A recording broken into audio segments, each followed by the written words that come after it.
Qu'est-ce que l'instant présent précisément? Imaginez une feuille de papier que vous prenez, vous la coupez en deux, et puis vous continuez à la couper en deux. Chaque fois, vous la coupez en deux de plus en plus petit, vous prenez le dernier morceau, vous le coupez en deux, et ça, c'est vous rapprocher de l'instant présent. Vous aurez compris que l'instant présent est un instant qui n'est pas atteignable. Il n'est pas possible de se connecter à l'instant présent parce que lorsque vous allez couper cette feuille en deux, vous allez pouvoir la couper autant de fois que vous voulez. Il restera toujours un petit quelque chose. Forcément qu'il restera un petit quelque chose parce que sinon, la fois d'avant, vous n'auriez rien coupé. Donc si vous coupez quelque chose, c'est qu'il y a encore quelque chose à couper.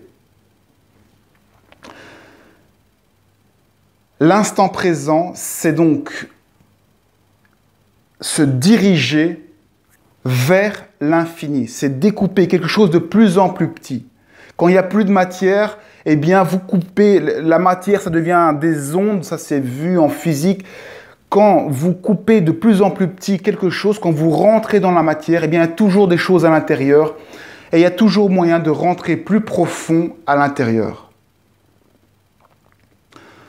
Même si la nature de ce qu'on coupe change.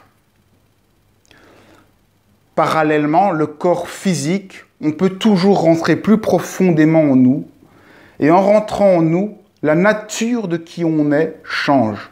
On passe de la matière au monde invisible, à l'âme, à toutes les croyances. Tout ça, c'est des mondes subtils. Ce sont comme des feuilles qu'on découpe. De plus en plus, on devient subtil. Cette feuille que vous coupez en deux, elle est de plus en plus subtile. C'est toujours une feuille. Elle s'appelle toujours feuille. Il y a toujours le même nombre de lettres à feuille, mais elle est plus petite, donc elle est plus condensée.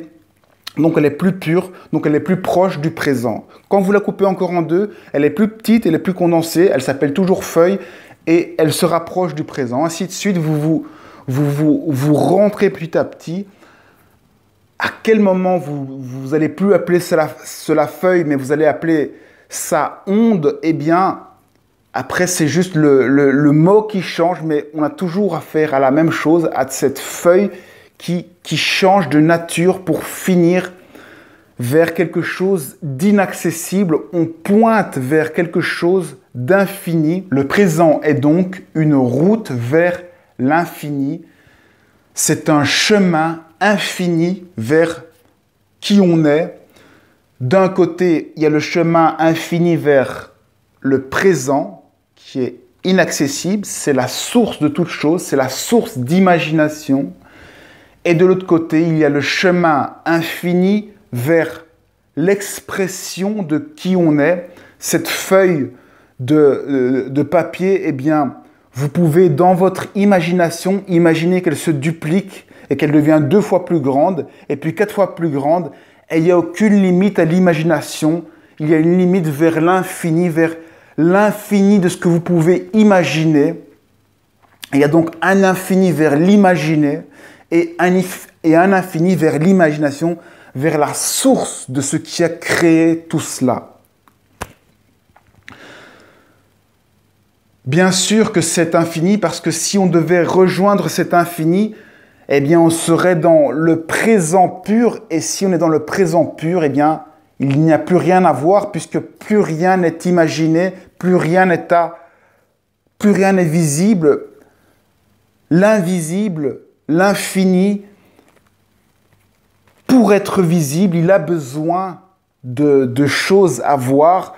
Et pour voir ces choses, il faut absolument qu'il y ait des images et du mouvement, des images animées, du mouvement pour faire exister ce présent pur. Il y a donc un double chemin, le chemin vers la liberté, vers la dualité, vers la possibilité de changer, de choisir et d'imaginer un monde.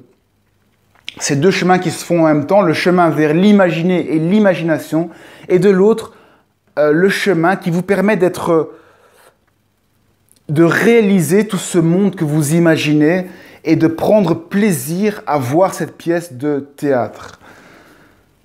Les deux sont ensemble, fusionnent ensemble, c'est ça la dualité, c'est être à la fois une particule et à la fois avoir conscience d'être cette particule, être à la fois le divin qui joue de cette particule. Pour reprendre la métaphore de Eckhart Tolle, Eckhart Tolle explique que l'instant présent, c'est comme une cathédrale où on demanderait à un chercheur, à des scientifiques de chercher l'instant présent. La cathédrale en elle-même, c'est l'instant présent et on met des scientifiques à l'intérieur pour chercher l'instant présent. Et donc ils cherchent avec leur loupe, ils voient la matière, ils cherchent, ils voient plein de choses qu'ils identifient, qu'ils déterminent, mais jamais ils ne trouvent l'instant présent. Pourquoi ? Parce qu'ils sont dans l'instant présent. Quand on est dans quelque chose, on ne peut pas le trouver puisque c'est nous-mêmes, on en fait partie. Nous sommes matière de l'instant présent. On a beau chercher partout, nous sommes l'instant présent. Nous sommes une particule qui, dans la cathédrale, cherche l'instant présent. On cherche partout. La seule chose qu'on peut faire, c'est voir des parties de l'instant présent, c'est rentrer plus profond dans l'instant présent, dans la cathédrale. On peut couper la matière, faire tout ce qu'on veut. On pourra la cisailler tout ce qu'on veut, la déformer. On ne trouvera jamais l'instant présent puisqu'on est cette cathédrale, on est toute la cathédrale, on est le chercheur, on est tous les objets dans la cathédrale. C'est pour ça que l'instant présent est inaccessible, infini. C'est tout et c'est rien en même temps parce que vous pouvez chercher et vous ne trouverez jamais rien.